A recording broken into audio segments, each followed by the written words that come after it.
ryayo havamo itoroto. Itoroto nayo niga z'ibitungwa.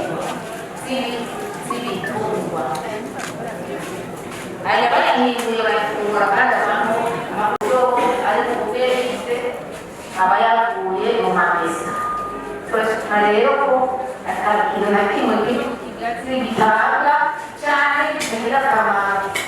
Havamo ifungurwa, havamo amazi y'isuku, havamo indya, havamo ibirahurira. Usanga barashyize ku masoko kandi ugasanga abantu baranamubwira kandi abantu barayafungura banezerewe. Impunzi ubasubiza iyo bavuye nca ubuzima mbayeho nca mbona no ifatanya n'abandi kugira nje mu Burundi ntahe iwacu. Asiyeri iratuzana ituzanye umuntu yamushikanaho yavuze yuko aha idushira ahantu ku isoko dushikiyeho abaje bamenya iyo batera baja baca barakwiragira baragenda nca nsigara aho ku isoko nivyo nyene n'abo bana ndahamara iminsi ibiri ndahamaze iminsi ibiri ku munsi ugira kabiri ni mu masaha yine nca mbona abamama bansanze aho hantu nari baza bagana hondi barandamutsa bandamukije bambarira ati mama tekana n'amahoro ati twebwe turabakangurira amahoro ati ibyawe ntitwihuse kubyumva ati mugabo ko twabimenye nta ngorane. Baca bambaza ati none wotwemerera tukakujyana ahantu uruhukira n'abo bana. Nca ndaraba ndabye nca numvira mu majambo bavuze numvise nk'ijambo ry'amahoro risigura amani. Nca mvuga nti birashika aba bantu nabagira neza ngira nta nabi yawe. Nca ndemera baranjana aho hantu bantwara ku nzu kumbe inzu bantwayeko niyo bamaze kuyikota bashikanyeho baca barambarira ati icara uruhuke n'abana ntugire ikibazo iyi nzu nta muntu aza kugukuraho twamaze kuyirihira n'amahera.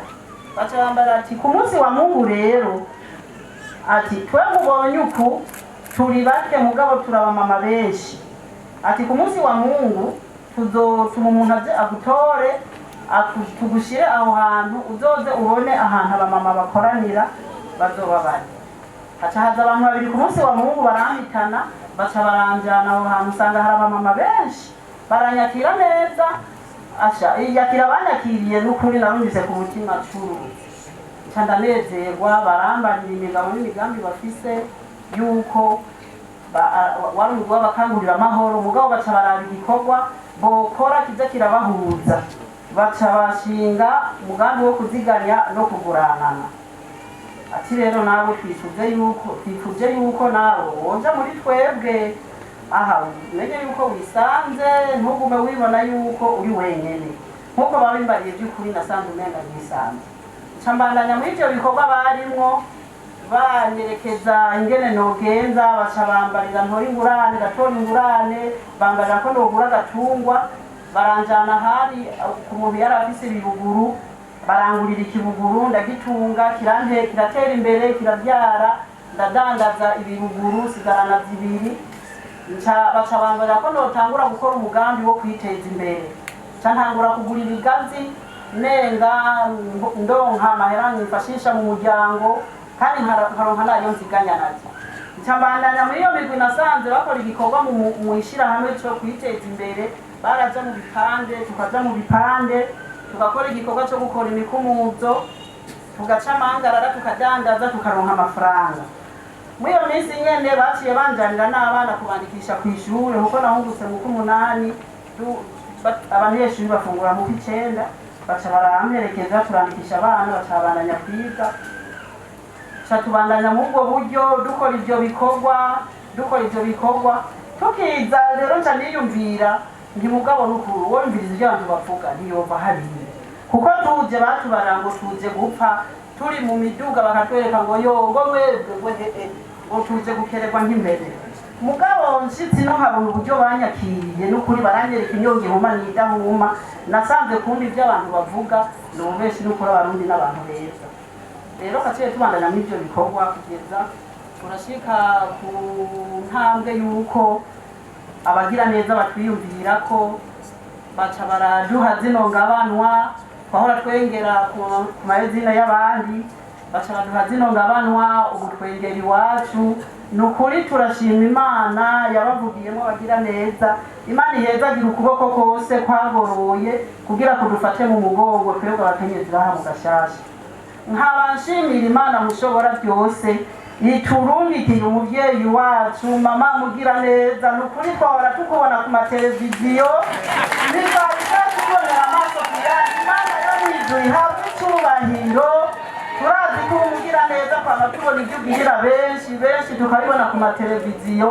Rero Imana iraturengukiye ihabwe icyubahiro. Karibu cyane muvyeyi wacu mu bakenyezi baha mu Gashasha babakangurira amahoro. Turakora ibikorwa byo gutunganiriza abantu, turatatura amatati. Aha navye byitwa ngo narahungutse naciye ntangura kwitoza ntwara forumu de femme ku mutumba kandi ntwara gatsindiri. Rero ubu narabaye umurundi ashitse nta nubwo banyifise. Ni ukuri nasanze abarundi ari abantu beza. Imana ibahezagire baranyakiye neza baranyereka igihugu baranyigisha uburyo nobaho. Abiwacu batanguye kumva ingene mbayeho barantelefona nkaca ndababarira ingene mbayeho. Abantu bababwira ati n'ukuri ubuzima bayeho mwotangara mumubonye. Rero ubu narabarungikiye n'izi ngabanwa twarose. Ni ukuvuga ubu mwene wacu umwe ni ibintu bikigoranye nyene abaza yashitse kandi aje kurondera ikibanza kugira nawe nyene ahunguke. Rero ibyo turabishimira Imana. Murakoze.